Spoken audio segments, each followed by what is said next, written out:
Yeah, we've been wanting to talk about this one for a while because it's something that we've been working on quite a bit, and I think that some people might not know all the things you can do with tasks inside ActiveDEMAND. So just we'll kind of go over ActiveDEMAND tasks versus integrating with your CRM, and then we'll kind of go through an example campaign that we actually are in the middle of doing ourselves, some tasking basics, some advanced stuff, and then get into how to use it for account management, which I think is kind of interesting for some of the agencies out there.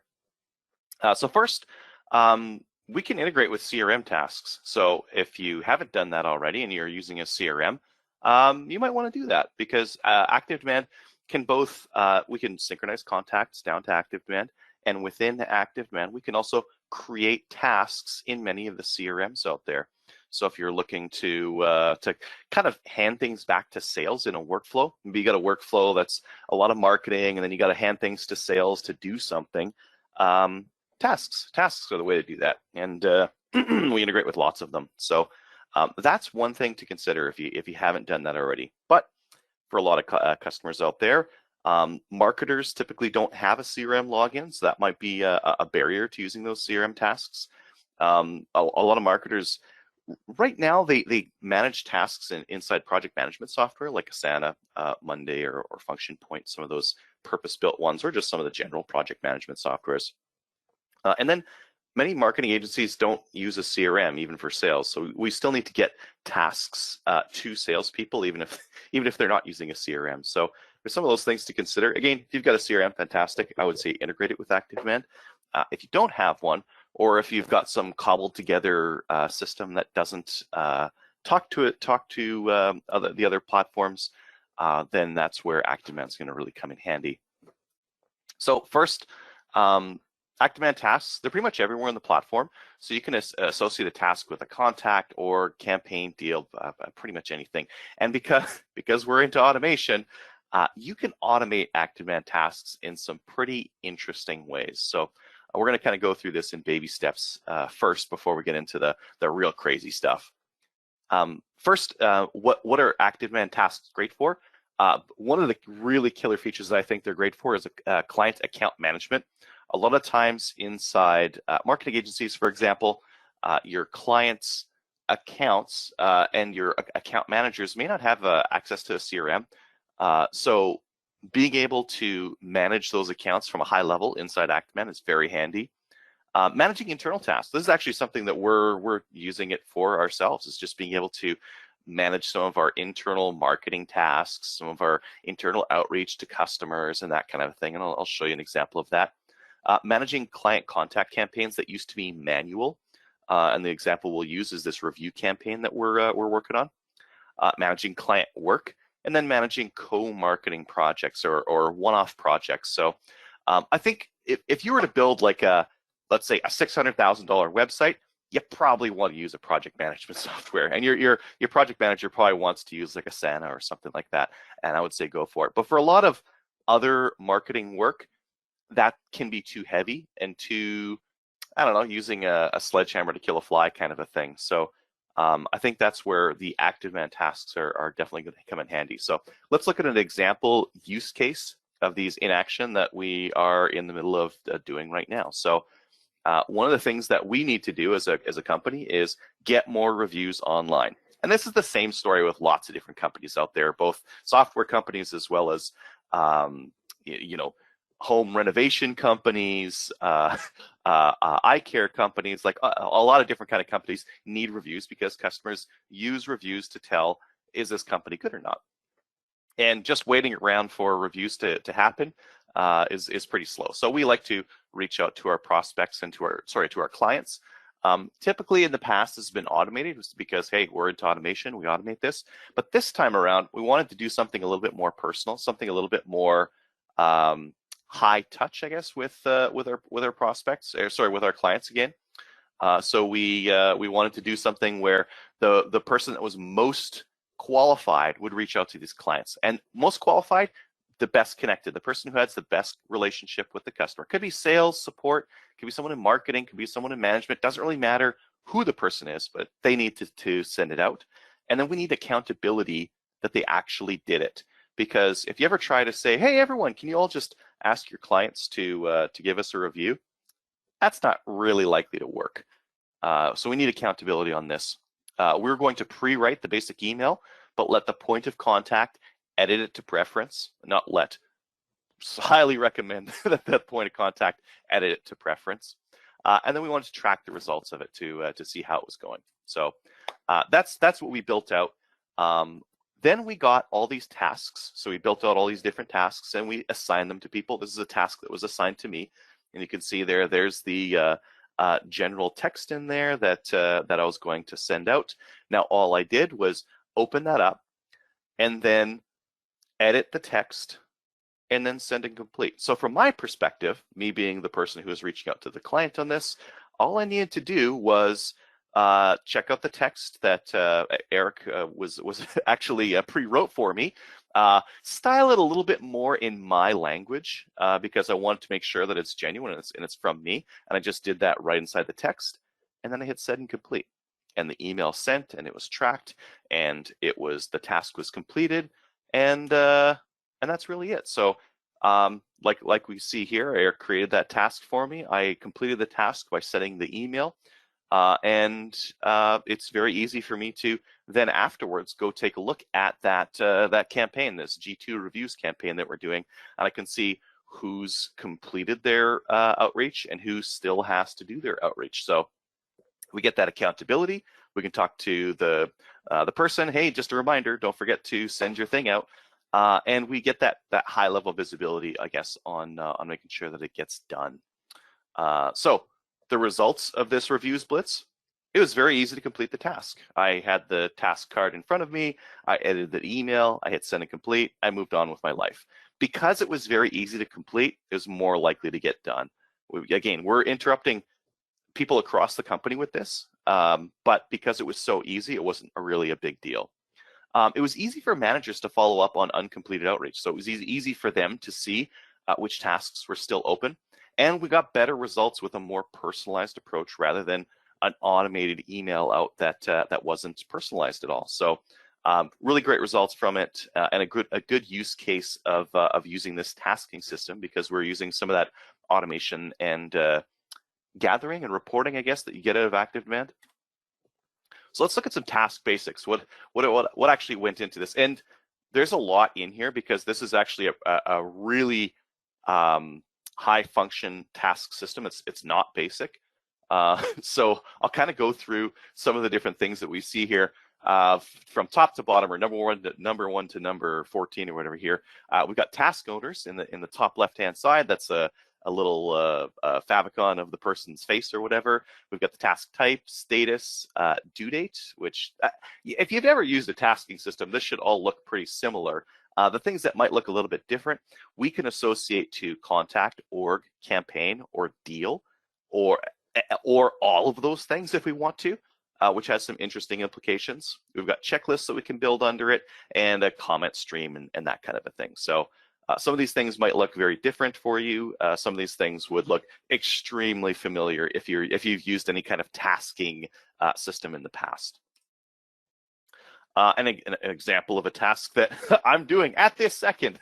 This is the webinar on tasks and account management task. You can see that I've used the checklist on this one to indicate my progress on the task as I've been going along. So yes, I've built the deck. I'm presenting to you right now. We've built out the campaign. I'm presenting it, and we're going to upload the video to YouTube afterwards. So this is a great example of a task in play, a real task that we're using for ourselves inside the platform. So I'll kind of go through some of those different pieces and talk to why you might use one or the other, just to kind of give a little bit of flavor. So that task owner thing, usually you're just going to assign it to the person who's got to do the task. But because you can do multiple, there's a couple of interesting ideas on how you can use that. One is that you can assign it to a team. So if you have multiple people that are working on the same task, you can assign it to multiple people. The other idea that I didn't even think about until I saw it was you assign a task to the individual and manager for oversight. So I can see in my task list other people's tasks that I might be managing, for example. So that's an interesting idea. And if you're the task owner, the task will show up if you go build a widget for my tasks, or if you use the sidebar or something like that. So That's generally what you use task owners for. Task types, there's a couple of like the default built-in ones. There's email, LinkedIn message, call, and appointment. Those are the default ones. There's actually some special functionality we've coded in because, again, we're really into automation. The email one, you can pre-build the email, pre-write it. It can be personalized, so you can put in those tags to personalize with the name, the company, or whatever else you need to put in there. You can edit that email, and then from the email task edit screen, you can just hit send and complete. Poof, the email goes out. You don't need to open up Gmail or Outlook or whatever you're using for email, copy and paste. Nah, just send it from right in there and it just goes out. And it gets logged to the activity timeline for the contact so you can see that it was done. The next one, LinkedIn message. Most people don't know this. You can actually do send message and complete on that one. So that one's built in. It just goes to your LinkedIn profile and it sends the message. The one that we're working on that should be done very soon, because I just saw a test come through the other day and it looked like it worked, is a connection request with message. So again, if on the contact, if you have their LinkedIn profile link, you could send a connection request with a custom message in it and do it at scale. Well, I mean, at scale, as many times as LinkedIn will let you do it. The call is a little bit special as well, because you can just generate a call from in the platform. Appointments is for appointments, and then you can custom build these. So for our internal tasks, like for the marketing tasks that we're doing, we built a marketing task, and customer success has a customer success task, and services has a services task. So you can build these out however which way you want. They're all customizable in the account settings. Some more things that you can customize, or just use the basic ones that are here. Task status, open and complete are there. You can add more if you want to. I didn't really feel the need to add any more statuses, but there's some other interesting ones that you might want to consider, and I'll show you some examples of that later. And then there's task outcomes. These are optional. You can set which tasks have to have an outcome and which ones don't have to have an outcome. This is commonly with like a call. So I called a customer or prospect, and it was a continuation. It was an invalid number. It was left a voicemail. I want to write down what happened as a result of completing that task. Like I mentioned, you can associate a task with so many different things, and how, like, whether you do that or not, and which thing you associate it with will change how you kind of approach it, or how you could approach it. So on a contact, typically like a task is tied to a contact when you have to actually do something with someone. So for example, I'm working on a case study right now with one of our customers. That is associated with that contact in that organization. Makes sense, right?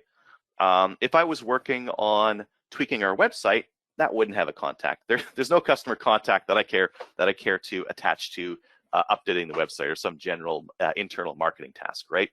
For organizations, that's great for tracking general account activity, and for other people who are also working on that account to know what I'm doing or what I'm up to. So we get a little bit of shared knowledge between different teams. On a campaign, this is good for doing like something like our reviews campaign that we just did. So if I attach it to the campaign, I can go anytime. I can go to that campaign. I can go to tasks, and I can see the progress of the team. And then on deal, this could be like an opportunity. So for my opportunities are like a case study, co-marketing work. These, I might want to create a deal for these and then synchronize to that. This can also be a deal that you synchronize from your CRM. So if your CRM is integrated with ActiveDEMAND and we're pulling deals in from it, I can do marketing stuff on that deals. I can add tasks willy-nilly to those deals to work on. Subtasks or checklists, these are just multiple discrete subtasks to show progress. You can use this to plan out more complex tasks. So for our example was this webinar. For this webinar, we had to create a deck, we had to create the campaign, we have to present it, and we have to set up the follow-up things afterwards. So I find that if you create a task and you start adding things to the checklist of what needs to happen, you put better thought into what needs to happen in order for that task to be completed, which is kind of interesting. And then we have comments, and comments are just kind of ad hoc updates to a task, and I'll show you an example of this in a minute.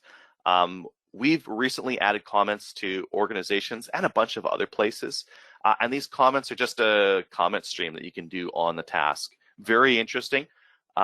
Great way of pulsing or adding detail to an org or to a task.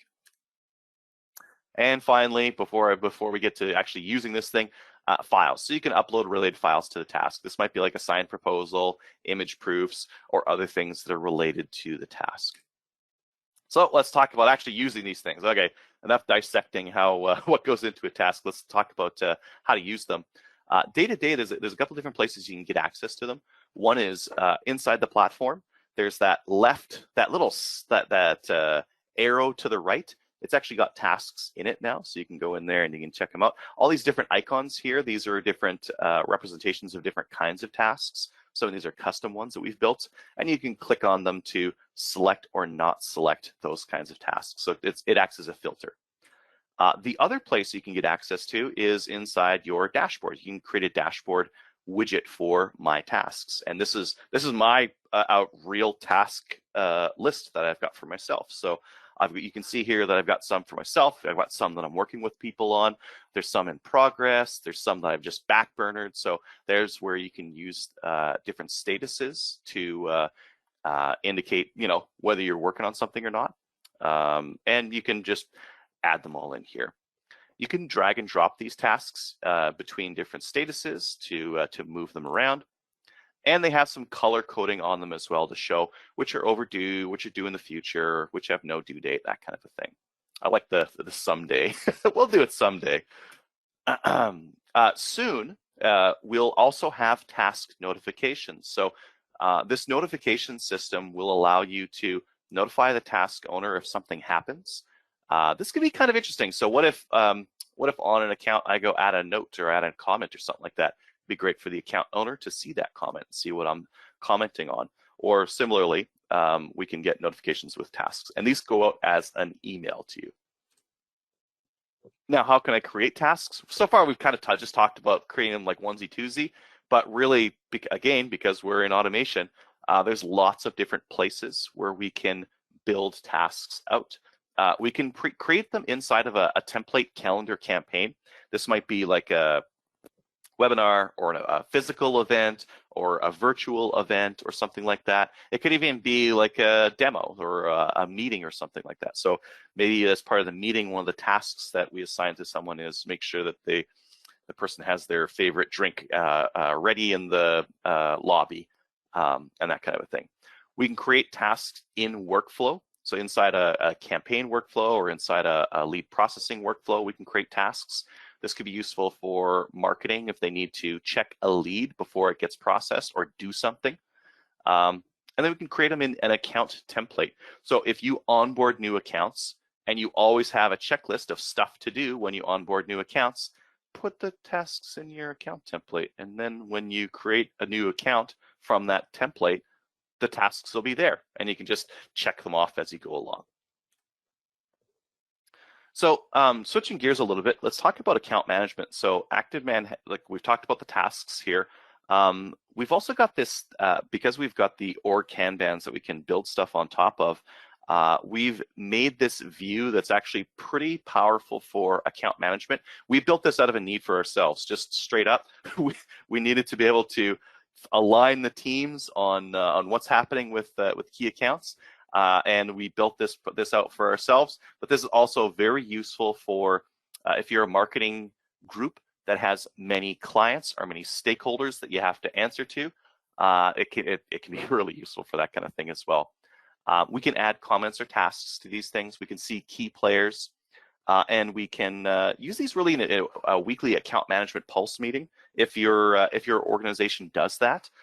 So the example in agency land, inside most agencies, they'll have a weekly or bi-weekly meeting where they're talking about key accounts and what is happening on them. And the important part here is to make sure that nothing's falling through the cracks. We're always we're always getting the information we need from them, and nothing gets stopped. Great place to, and if you just do the meeting, a lot of agencies will post the results of that on a whiteboard. Some of them will have like a Google Sheet or Excel document. And same thing with a lot of internal marketing groups that have many clients, that have many locations that they do marketing for. They'll do the same thing. Maybe they'll write it down. So this can be useful because it pulls it all in one place. and we can sync in activity from the CRM again. So if you're using a CRM with ActiveDEMAND, we can pull that information in. It makes for a really nice view of the account and what's going on with it. So this is the Kanban that you can build out. We can build out these boards that have our clients on them, and then we can edit these Kanbans and see what's going on with them. So we can base it based on what stage the client's in. We can do it based on what kind of service type the client's getting. We could do it based on the revenue we're getting from the client, so what class of client they're at. Lots of different options on how we can build that out. And then the most important thing, I would say, is being able to track tasks and comments on the organization level. This is really where you would do that account management bit. In the notes, in the tasks, this is how you manage it, and everyone gets to see what's going on with the account. So I like to use the notes or the comments area just for like ad hoc little like, this is happening, I'm meeting with them this week, really trying to push this thing over here. And that's it's just a really handy free form dump of information of status updates. And because they've all got timestamps on them and a person, I get to see who's working on it, when they're working on it, and what's going on with the account, which can be very handy. The last thing I wanted to talk about that you can do with this. So let's say I had some, I'm just going to reverse for a little bit. Let's say I had a prospect like Acme. They're on the left-hand side there. I've been working on them, pitching them. They close. Okay. They're closed on a retainer. I want to create an ActiveDEMAND account for them now.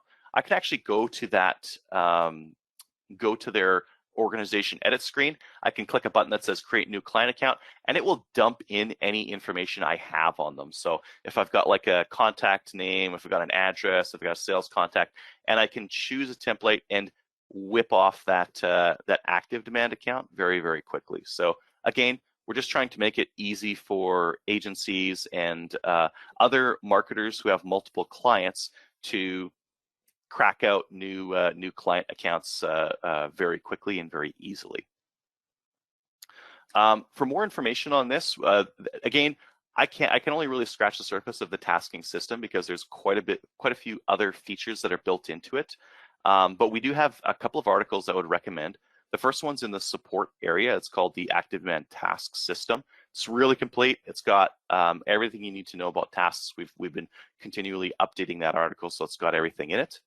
The next one is we've actually a blog post on using ActiveDEMAND for account management, and that one's specific to that idea, and it talks about how to set it up. We've got a video that's attached to it. The video shows how to set it up, and it also shows kind of the pros and cons of going that way. And then we've also got a blog post on marketing tasks inside ActiveDEMAND, which should help with, again, building that out and the reason why you may want to use those tasks inside ActiveDEMAND. So lots of information out there. I think that the tasking system is a really interesting way of adding on accountability and adding on kind of rigor to our everyday. If you don't have tasks that you're using right now inside your CRM or inside your project management suite, or if they're just not doing what you want them to do, and so one of those other pros I mentioned is one, then take a look at using the ActiveDEMAND tasking system.